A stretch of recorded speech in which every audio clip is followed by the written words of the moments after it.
Boker Tov. On commence cette semaine la première paracha de la Géoula, donc de la libération. Enfin des bonnes nouvelles. Enfin des bonnes nouvelles. Donc là, on a les 7 premières makotes, les 7 premières plaies. Comme vous le savez, Vaera, les initiales de Vaera, Vav, Aleph, ça fait 7. C'est les 7 premières plaies. Bo, Bet, Aleph, ça fait 3. Les 3 plaies à venir. Donc on a les 7 premières plaies d'Égypte dans la paracha de cette semaine. Dans la lacha, puisqu'on vous a parlé de la lacha, on a une obligation tous les jours de faire Kriyat Shema 2 fois, le matin et le soir. Et dans ce Kriyat Shema, on rappelle 2 fois la sortie d'Égypte. À chaque fois, la dernière paracha, elle parle de tzitzit et de sortie d'Égypte. Ani Hashem Elokeichem, Asher Tzitziatchem Eretz Mitzrayim, Yot Lachem Elokim. 2 fois.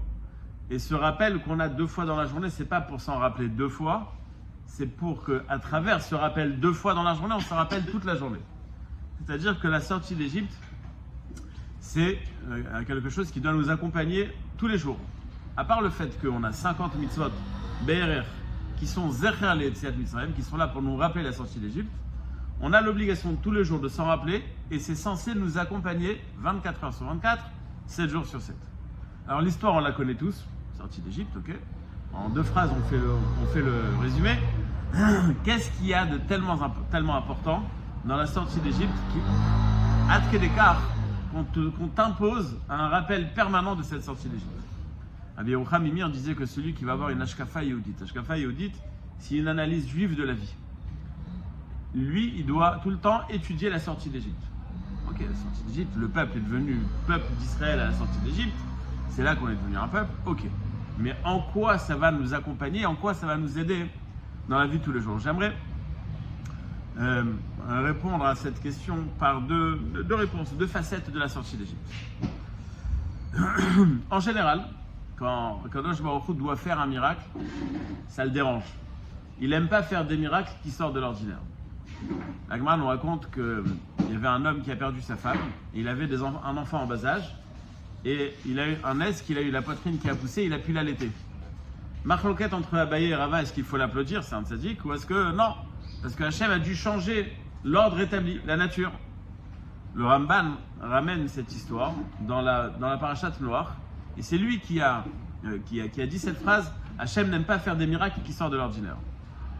Il fait un calcul que Noach et tous les animaux du monde entier dans cette teva, c'est impossible. C'est impossible. Donc de toutes les façons, être dans la teva, c'est quelque chose qui sort de l'ordinaire. Alors pourquoi tu nous casses les pieds à faire une teva et à faire entrer les animaux, etc. Fais un autre miracle, je ne sais pas moi, fais un tapis volant. Fais un endroit où il n'y a pas de maboule. Fais quelque chose d'autre, fais quelque chose qui est... De toutes les façons, tu utilises la case miracle. Alors, miracle pour miracle, fais un autre miracle. Répond le Ramban, Akadosh Baruch Hu n'aime pas faire des miracles qui sortent de l'ordinaire. Il n'aime pas faire ça. Et donc, quand tu vas faire... Pardon? Un miracle par définition. Baruch Ata Adonai le problème chez Akon Yamido. Par définition, un miracle, c'est ce qui sort de l'ordinaire. Pas du tout. La vie, d'après, et c'est justement ça la vision juive, ce que tu vis aujourd'hui, c'est un miracle. Ce que je vis aussi aujourd'hui, c'est un miracle. Et Rav Shteyman, à la fin de sa vie, il était à l'hôpital, le médecin, il lui a dit: mais Rav, vous savez que vous vivez par miracle? Il lui a dit: mais toi aussi. Donc c'est le miracle, nous on le voit quand ça sort de l'ordinaire. Mais la vie de tous les jours est définie comme miracle. Et justement, il ne veut pas faire quelque chose qui sort de l'ordinaire. Donc il fait le minimum du minimum pour que ça ne soit pas défini comme quelque chose qui sort de l'ordinaire. C'est pour cela que quand Noach doit être sauvé, j'aurais pu faire un truc en mode traversée de la mer Rouge. Il y a le Maboul et puis au milieu il y a la petite maison dans la prairie. Ok, peut-être. Mais je fais un bateau et dans le bateau vous allez vous arranger et puis après bon c'est compliqué. Ok, miracle, mais qui est un peu caché. Et à Kadosh Baruch Hu, vous n'avez pas prévu les miracles qu'il allait faire pour la sortie de la mer Rouge? Bien sûr, pas seulement qu'il avait prévu, c'est marqué que si c'était pas prévu, il n'aurait pas pu le faire. C'est ça. Mais quand même, au final, à nos yeux, c'est quelque chose qui est extraordinaire. Donc, en général, il ne veut pas faire quelque chose d'extraordinaire, sauf à la sortie d'Égypte. À la sortie d'Égypte, Hachem décide que c'est le moment où il va faire il va faire du marketing. Il va établir, il va publier dans le monde entier le pouvoir qu'il a. Le pouvoir sur la vie animale, sur l'eau, sur la terre, sur l'air, sur tout ce qui existe, il va montrer la force qu'il a. Et à ce moment-là, sorti d'Égypte, il est en mode, je vais vous montrer de quoi je suis capable. Et donc, tous les miracles que je vais faire, tout ce que je vais faire, ça va être, on va faire du bruit. Il y a des miracles qui ne servent à rien, par exemple. Mais on aurait bien voulu avoir la même chose. Je donne un exemple. Le bâton de Moshe Rabbeinu avale tous les bâtons des magiciens de Paro. Et le bâton de Paro, il y a marqué que le bâton de Moshe reste comme il était avant. Quelque chose qu'on aurait voulu manger autant qu'on veut et rester maigre. Donc il y a un miracle qui ne sert à rien en vérité, mais qui a été fait. Pourquoi? Je suis en mode, je vais vous montrer qui je suis. Si c'est comme ça, une question toute simple, toute bête. Pourquoi est-ce que Hachem a choisi les 2 premiers miracles qu'il a fait, Dam et Tzfardéa, pourquoi pas d'autres? J'explique ma question. Quand tu vas, je vais expliquer tout de suite. Mais je vais expliquer, je vais répéter. Quand tu as un rendez-vous, ok, la première impression, elle est hyper importante. T'as pas une deuxième chance de faire une première impression. C'est l'impression que tu as fait au départ, c'est ce qui va marquer l'esprit. Après, pour changer ça, bonne chance. Donc la première impression, elle est très importante. Si Hachem, il a décidé de marquer les esprits, de faire le beau, de montrer les miracles qu'il est capable de faire. Donc quand tu vas faire tes premiers miracles, fais quelque chose d'incroyable. Waouh, il est super ce Dieu. Au final, le choix qui a été arrêté, c'est quoi? Dam et Tzfardéa, le sang et les grenouilles. C'est les 2 seuls plaies que les Égyptiens lui ont dit, on peut faire la même chose. Bon, c'est pas si extraordinaire que ça. Donc, tu es en mode, je vais vous montrer qui je suis. Je vais vous montrer que je suis un grand patron. Mais au final, tu as fait un mauvais choix. Si tu voulais épater la galerie, bah vas-y, fais-nous Kinim en premier. Kinim, il y a marqué que les Égyptiens n'étaient pas capables de faire, ils n'ont pas été capables de créer. Il y a marqué dans la Gemara que Paro, il faisait 1 amas de haut, 50 cm. Et les Kinim, la hauteur des Kinim, c'était 2 amas ou 3 amas. C'est-à-dire que Paro, il nageait quoi. Il était dans les poux, il nageait quoi. Bon, là, tu vois, tu marques un point là. C'est un chaos direct. Tu fais Dame, les Égyptiens ils sont morts de rire. Bah, nous aussi, on peut faire pareil. Tu fais Tzfardéa, mort de rire, on peut faire pareil. Ah, Kinim, ils sont bloqués. Tu veux épater la galerie, tu veux montrer que tu arrives, tu veux montrer que tu es capable, tu veux montrer que tu es au-dessus de tous. Fais Kinim en premier.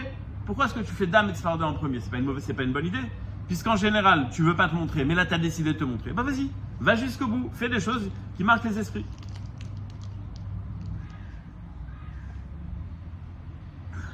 Rabbi Tzadok HaKohen Milublin, il a dans son livre Tzidkat HaTzadik, il dit que Hachem a créé Hachem, il a des intentions, et pour qu'on comprenne ses intentions, il a écrit un livre.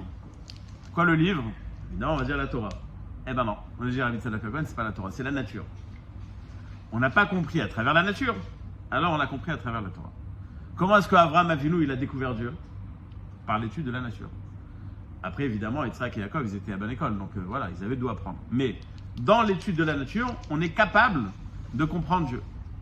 Tu veux comprendre, tu veux voir, je sais pas moi, une voiture, tu vas ouvrir le moteur, tu vas comprendre. Est-ce que c'est une Mercedes ou est-ce que c'est une BM? Les ingénieurs de telle et telle école ne travaillent pas de la même manière. Tu vois une création, tu comprends qui l'a créée. Donc, à travers l'étude de la nature, tu peux comprendre le Créateur. La Gemara donne plusieurs exemples à cette phrase-là. Elle dit que si on avait, à travers les fourmis, on peut comprendre l'interdit du vol. Une fourmi ne s'arrête pas de travailler toute sa vie. Elle travaille, elle emmagasine. Maintenant, elle garde ce qu'elle a mis de côté dans un endroit, un hangar, on va dire. Et puis là-bas, il y a toutes les fourmis. Je ne sais pas si vous avez déjà vu, c'est des autoroutes. Mais aucune ne touche ce qui n'est pas elle. Quand elle voit, elle dit, ah, il y a une chips. Elle veut la prendre. Ah non, Gisèle est déjà passée par là. Il y a une odeur que la fourmi met sur la nourriture qui lui appartient, et les autres fourmis ne touchent pas du tout à ce qui appartient déjà à une fourmi. Donc elles ont ce respect de la propriété de l'autre. Puisque c'est dans l'instinct du monde, puisque c'est dans l'ADN du monde, on comprend que pour le créateur, c'est important que chacun respecte la propriété de l'autre. Ça, c'est pas pour fourmis, c'est pas prêt dans toute la nature. Mais tu peux apprendre de tout, il n'y a pas que les fourmis. Non, mais le règne animal, c'est comme ça. On va en parler du règne animal. Les chats, par exemple. Vous avez déjà vu des chats faire leurs besoins? En général, non. Très rarement, oui. Mais en général, non. Et même quand ils font leurs besoins, ils recouvrent après eux. Un chien, par exemple, il ne se gêne pas, quoi. C'est pour ça que d'ailleurs, dans la Kabbalah et dans la Gemara, le chien est défini comme Khatsouf. Donc la tsniout, on l'apprend du chat. La colombe, si jamais elle perd son conjoint, elle ne se remet pas sur le marché du mariage. Elle reste veuve. Elle reste Nehemana. Elle reste, comment on dit Nehemana? Fidèle, exactement. Donc on peut apprendre de la colombe l'interdit des harayot. Le dit Rabbi Tzadok HaKohen, c'est d'ailleurs pour ça que la génération du Maboul a été punie sur le vol et sur les rapports interdits. Et d'où ils étaient censés savoir, c'était grave. Ils ont décidé de certaines lois. Le peuple décide. Ça, la démocratie, non? Le peuple décide des lois à mettre en place. Ils ont fait ce qu'ils voulaient. Pourquoi est-ce que c'était si grave?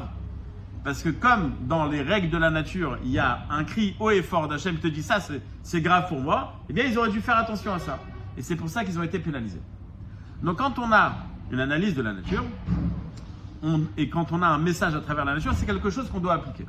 Dire Rabbi Yerucham Mimir. Tout ce qui existe sur Terre n'existe pas pour lui-même. L'exemple le plus simple, il ramène comme exemple le soleil. Le soleil ne profite pas du soleil.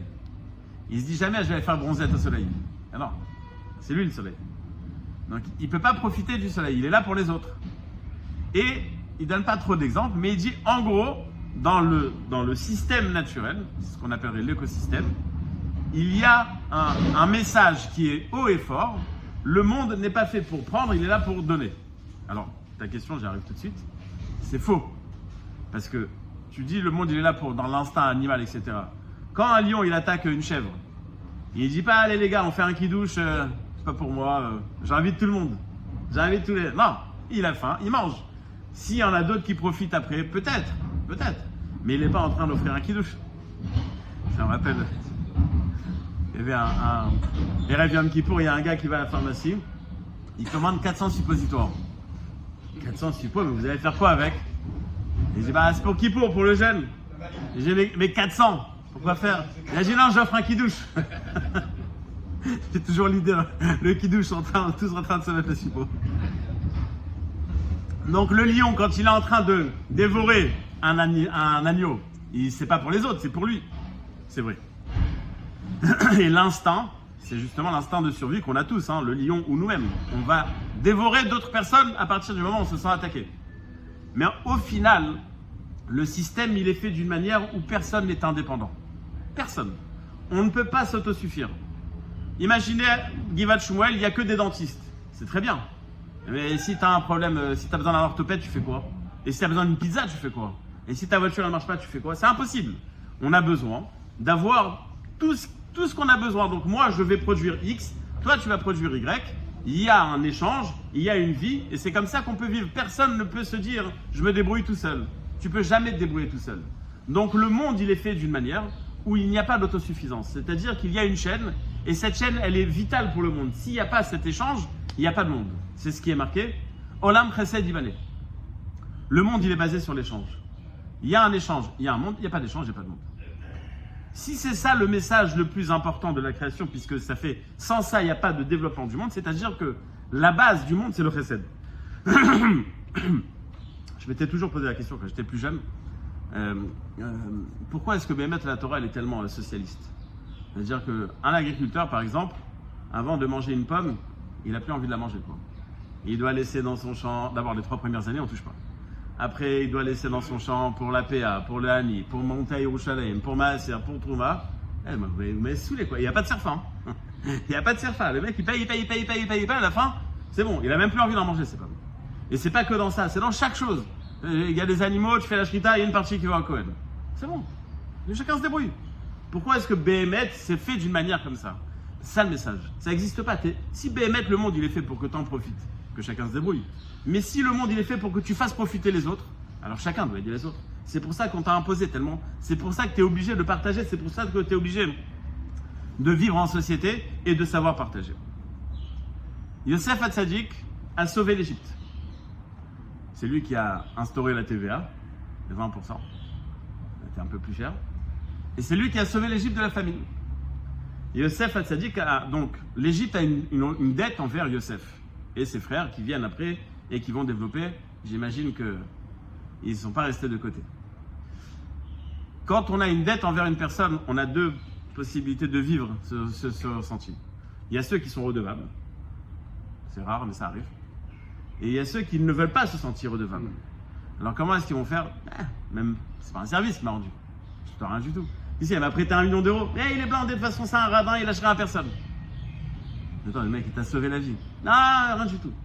Rav Dessler, il disait que si tu rends service à quelqu'un, en même temps que tu lui rends le service, donne une petite pierre. Pourquoi? Le jour où il décidera de te jeter des pierres, au moins qu'elle soit petite. C'est-à-dire que, puisqu'on a une dette et qu'on ne veut pas se sentir redevable, alors on se dit non, j'ai pas de dette.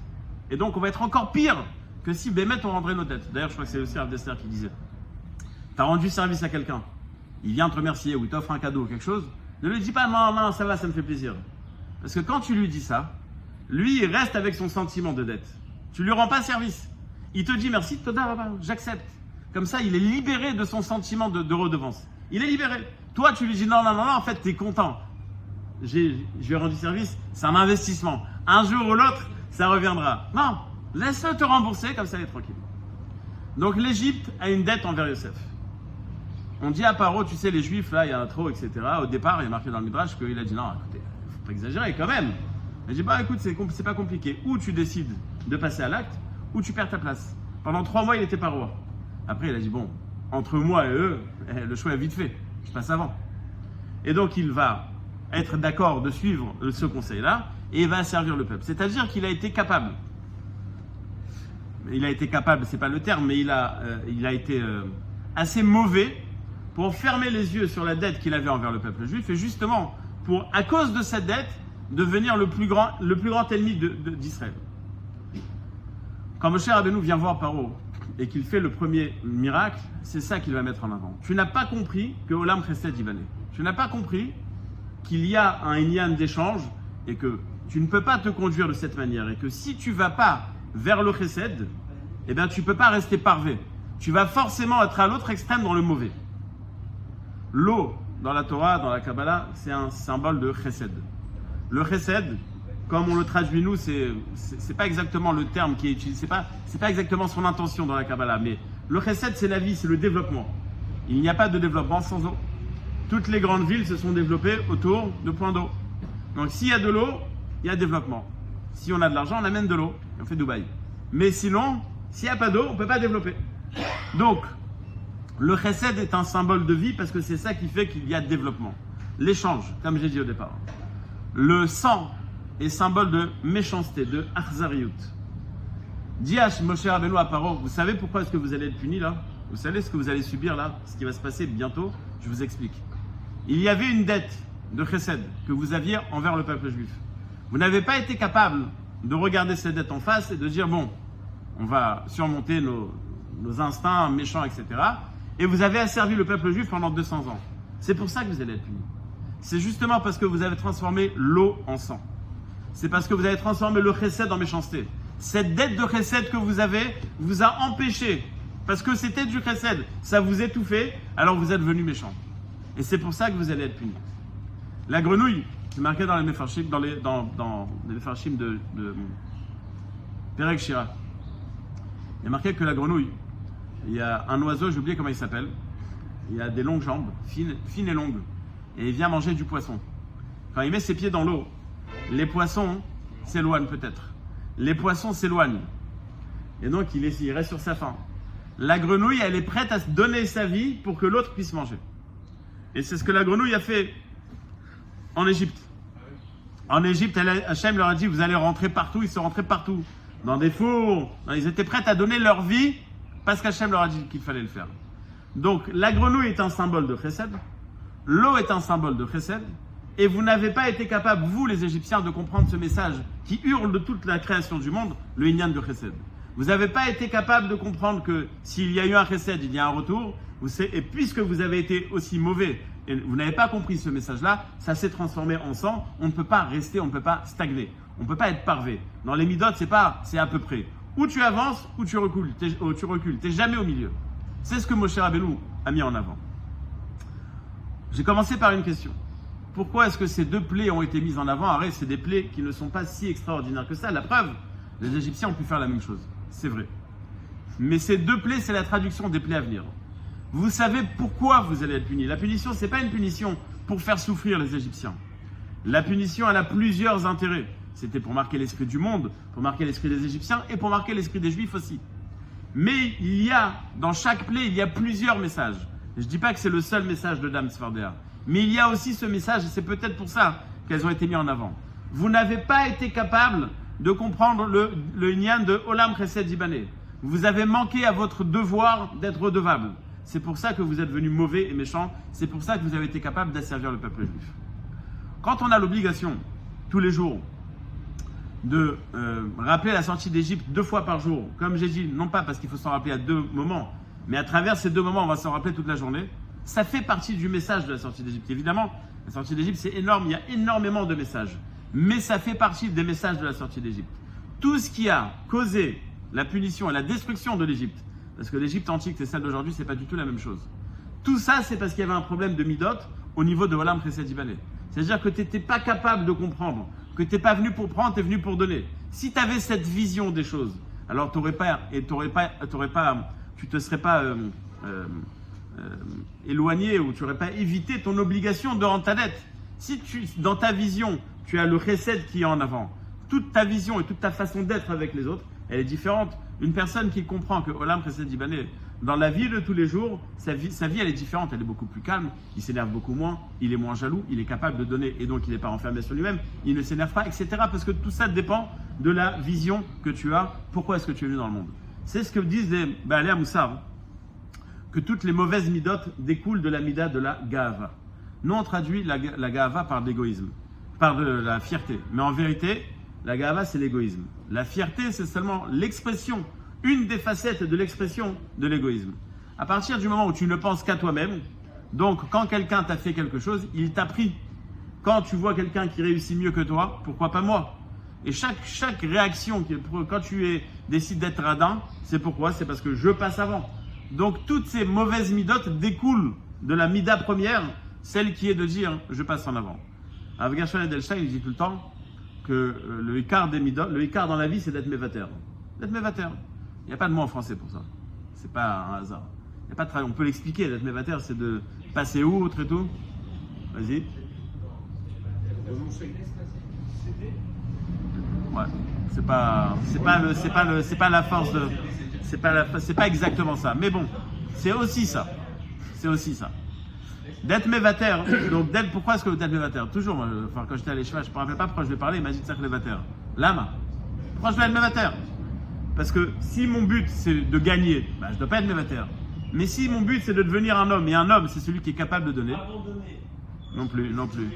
Ouais, laisse Google de côté. Hein. Abandonne Google, c'est bien.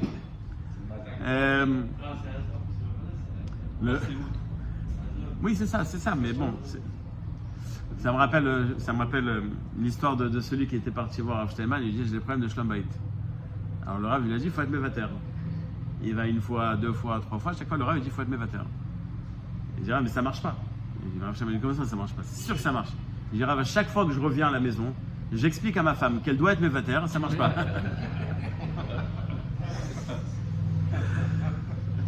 Donc, je vais terminer avec un détail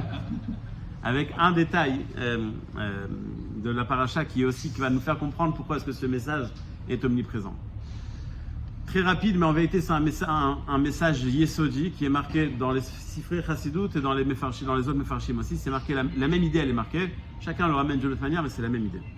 Le début de la paracha il est incompréhensible. Moshe Rabbeinu est entre guillemets révolté contre Hachem. Il lui dit tu m'as dit d'aller les libérer. Au final, je suis parti, ni ça les a libérés. Et c'est pas que c'est resté statique, c'est que ça a empiré. Alors Vaïra, Hachem il dit Vaïra, je me suis fait voir par Avraham, Yitzhak et Yaakov, mais Ushmi Hachem lo nodati lahem. Donc je me suis fait voir Be'el Shakai, Ushmi Hachem lo nodati lahem. T'as pas répondu à ma question. Le Be'er Maim Chaim que j'ai vu hier, mais en vérité je pense que c'est dans plusieurs Mefarshim que j'avais vu, il explique longuement avec un peu de Kabbalah et des Mefarshim, etc. Mais l'idée elle est très simple. Il pose la question fondamentale qu'on pose à chaque conférence. Ou chaque fois qu'il y a des gens qui sont un peu Choser Bitshuva autre, ils posent la même question. Tzadik veralo, Racha vetovlo. Et c'est pas simplement ça. Beaucoup de gens qui ont commencé à faire Tshuva, ils ont commencé à avoir des galères les unes après les autres. C'est pas possible. Pas possible. Attends, avant, la belle vie, tout allait bien. Dès que j'ai commencé à faire Shabbat, la kata. Mais il est où le Shabbat, et où la bracha, etc. Donc il ne parle pas de ça vraiment, mais il élargit un peu le sujet entre le peuple juif et les non-juifs. Pourquoi est-ce qu'on voit que le peuple juif prend autant de coups et les Suisses, ils sont pépères? Makara. Il dit comme ça, il dit que quand tu as par exemple une dette, 1 million de shekels, tu peux, 1 million de shekels, je vais sortir, ou le gars te dit, écoute, on va diluer, 5 000 par mois. Ah, ça va. Tu peux supporter. Mais quand tu veux, par exemple, racheter une société ou tu veux faire un sale coup à un gars, tu le laisses étouffer, après tu lui rachètes ses parts et c'est bon, il est foutu. Il dit c'est pareil. Le peuple juif, Hachem, il est intéressé à ce que le peuple juif traverse l'histoire. Le peuple juif est censé rester jusqu'à la fin des temps. Maintenant, s'il doit recevoir une punition et que je lui donne d'un coup, comme plusieurs peuples qui n'existent plus, du jour au lendemain, il n'y a plus de peuple. Donc qu'est-ce qu'on fait? On va diluer. Un coup, et encore un coup, et encore un coup, et encore un coup. À chaque fois, ça fait un peu mal, mais le peuple est toujours là. Il y a des peuples qu'Hachem veut détruire complètement. On va le voir dans Purim, on va le voir dans plein d'endroits où il veut complètement décimer. Qu'est-ce qu'il fait? Il se retient jusqu'au jour où t'as exagéré là. T'as dépassé toutes les limites, tu prends ta claque et c'est fini. Akadosh Baruch Hu dit à Moshe comme ça. Le peuple juif doit être libéré à partir d'un moment où il y a X souffrance. Les Égyptiens doivent être punis à partir du moment où il y a X méchanceté. J'ai mis en place un système où maintenant, grâce à ce que tu as fait, le peuple juif va encore souffrir un petit peu et les Égyptiens vont être encore plus méchants que d'habitude. Ce qui fait que les deux choses vont faire l'explosion. Ça va être le moment explosif. Le peuple juif doit sortir, les Égyptiens, c'est foutu. Le inyan d'être capable de surmonter son instinct naturel de punir les goïms immédiatement, c'est une expression de Dieu où il se restreint. C'est-à-dire, il devrait faire quelque chose et il se retient de le faire. C'est l'expression de cette mida-là, c'est le Kel Shakai. La Gemara nous dit, c'est quoi ce nom-là? Chez Amar Leolamo Dai. Il a commencé à restreindre. Il s'est retenu. Cette retenue-là, c'est le nom El Shaddai. Dit Hachem à Moshe, sache que la raison pour laquelle j'ai pas puni encore les Égyptiens, c'est parce que je suis capable de me retenir. Et parce que le jour où ça va faire mal, ça va faire très mal. Et par contre, Shmi Hachem, le nom qui symbolise le Chesed Ensof, ils n'ont pas encore connu. Mais ça, tu vas le voir tout de suite parce que le peuple juif est censé sortir. Pourquoi est-ce que je dis ça? Ça fait partie aussi de l'enseignement qu'on doit prendre avec nous. C'est un bagage qu'on doit prendre avec nous de Yetziat Mitzrayim. Dans la vie de tous, on a des hauts, des bas, des problèmes, plus grands, plus petits. En général, c'est des problèmes plus grands, plus petits. Très rarement des solutions. Mais on peut le vivre en se disant, bon, c'est pas possible, tout le temps en galère. On peut comprendre que, ok, mais ça c'est fait pour... Il y a une raison, ok? Celui qui a fait ça, il a une raison. Et c'est quoi la raison? C'est qu'il veut te garder ton tov propre, à 100%. Donc, si maintenant je suis en train de souffrir, comme c'est marqué dans la Gemara, tu cherchais une pièce dans ta poche gauche et elle est dans ta poche droite, c'est une kaparat avonot. C'est tout bénef. Qu'est-ce que tu veux? Tu veux recevoir ta punition sur toutes les avorotes que tu as fait? Hachem, il te met des petites galères. Dilué tout au long de ta vie. Il y a ce problème, il y a ce problème, il y a ce problème, il y a ce problème. Mais au final, Zélet Tova, celui qui arrive à adopter et à vivre avec cette vision, il est beaucoup moins atteint dans sa vie. Il est beaucoup moins souffrant, il est beaucoup moins triste parce qu'il comprend que ce qu'Hachem est en train de faire avec lui, c'est un chesed. À la semaine prochaine. Mais